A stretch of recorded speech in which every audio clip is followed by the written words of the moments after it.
Assalamualaikum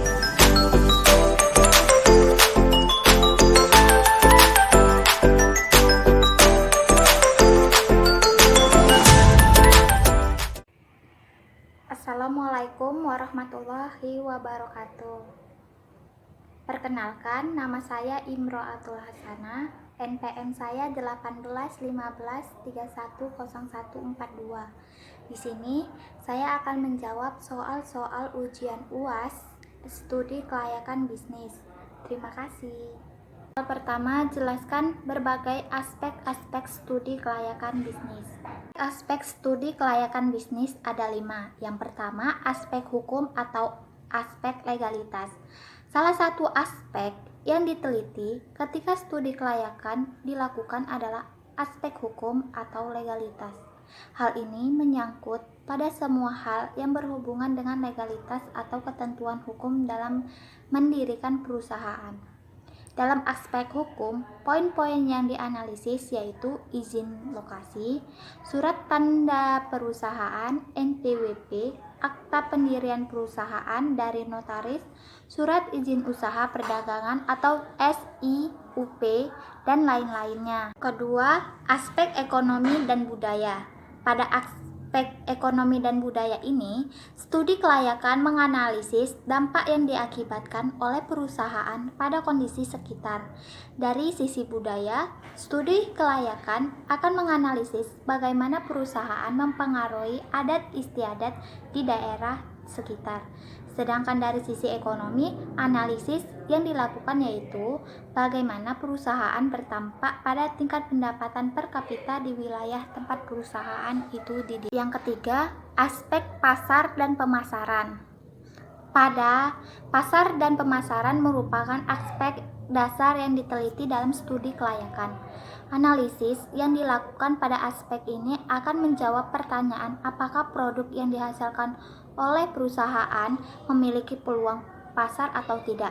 Untuk menjawab pertanyaan tersebut, ada beberapa hal yang harus diperhatikan yaitu potensi pasar itu sendiri, jumlah konsumen, daya pembeli masyarakat, segmentasi situasi persaingan di industri tersebut, dan lain-lain.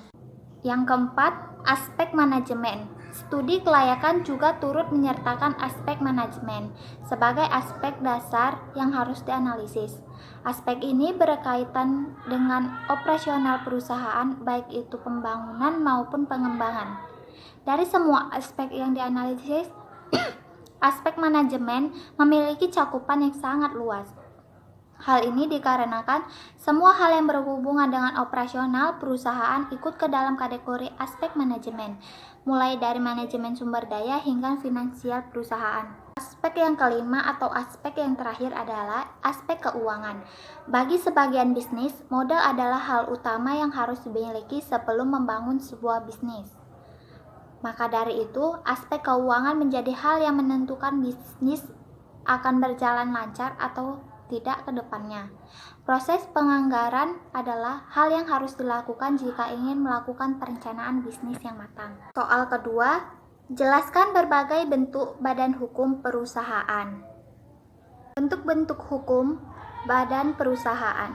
Bentuk hukum perusahaan, persekutuan, dan badan hukum sudah diatur dengan Undang-Undang Firma atau FA dalam persekutuan komanditer atau CV. Diatur dalam KUHD, perseroan terbatas diatur dalam Undang-Undang Nomor 40 Tahun 2007. Koperasi diatur dalam Undang-Undang Nomor 25 Tahun 1992. Perusahaan umum dan perusahaan perseroan diatur dalam Undang-Undang Nomor 9 Tahun 1969. Firma atau FA dan persekutuan komanditer atau CV adalah bukan badan hukum, sedangkan perseroan terbatas, koperasi, perusahaan umum atau perum, dan perusahaan perseroan atau persero adalah badan hukum. Persero terbatas dan koperasi adalah badan usaha milik swasta, sedangkan perusahaan umum atau perum dan perusahaan perseroan atau persero adalah badan milik negara. Ketiga, jelaskan dan membuat perencanaan dan struktur organisasi. Perancangan struktur organisasi. Struktur organisasi adalah suatu susunan dan hubungan antara setiap bagian serta posisi yang ada pada suatu organisasi atau perusahaan dalam menjalankan kegiatan operasional untuk mewujudkan tujuan yang ingin dicapai. Dalam struktur organisasi yang baik harus menjelaskan hubungan wewenang siapa melapor kepada siapa. Model struktur organisasi ada 5. Yang pertama, struktur sederhana. Yang kedua, struktur fungsional. Yang ketiga, struktur multifungsional. Yang keempat, struktur matris. Yang kelima atau yang terakhir adalah struktur campuran. Soal yang keempat, pelajari secara sesama mengapa suatu proyek bisnis perlu mempertimbangkan dampak positif dan negatif kegiatannya terhadap lingkungan. Pentingnya suatu proyek atau bisnis dalam mempertimbangkan dampak positif dan negatifnya yaitu yang pertama, agar menjamin keberlangsungan usaha atau kegiatan karena adanya proporsi aspek ekonomis, teknisi, dan lingkungan. Yang kedua, menghemat daya pemanfaatan sumber daya modal, bahan baku, dan energi.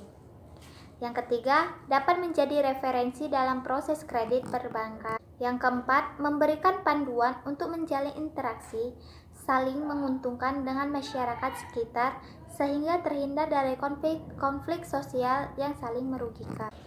Yang kelima, sebagai bukti ketaatan hukum seperti perizinan, mencegah terjadinya pencemaran dan kerusakan lingkungan serta pemborosan sumber daya alam secara lebih luas, menghindari timbulnya konflik dengan masyarakat dan kegiatan lainnya di sekitarnya, menjaga agar pelaksanaan pembangunan tetap sesuai dengan prinsip-prinsip pembangunan berkelanjutan dan berwawasan lingkungan. Pertanyaan nomor 5. Jelaskan aspek teknisi dan produksi dalam studi kelayakan bisnis. Menurut saya, kesimpulan aspek teknisi dalam studi kelayakan bisnis ada 2 hal pokok dalam aspek teknisi ini, yakni yang menyangkut pengembangan dan rencana pengoperasian, sedangkan rencana pengoperasian meliputi bahan baku, biaya perawatan, biaya modal kerja, dan lain-lain. Sedangkan menurut Purba 2002, studi aspek produksi dalam studi kelayakan bisnis dilakukan untuk menjawab pertanyaan, apakah proyek mampu untuk menghasilkan produk setiap tahun sesuai dengan permintaan pasar selama unsur proyek ditinjau dari segi kualitas, kuantitas,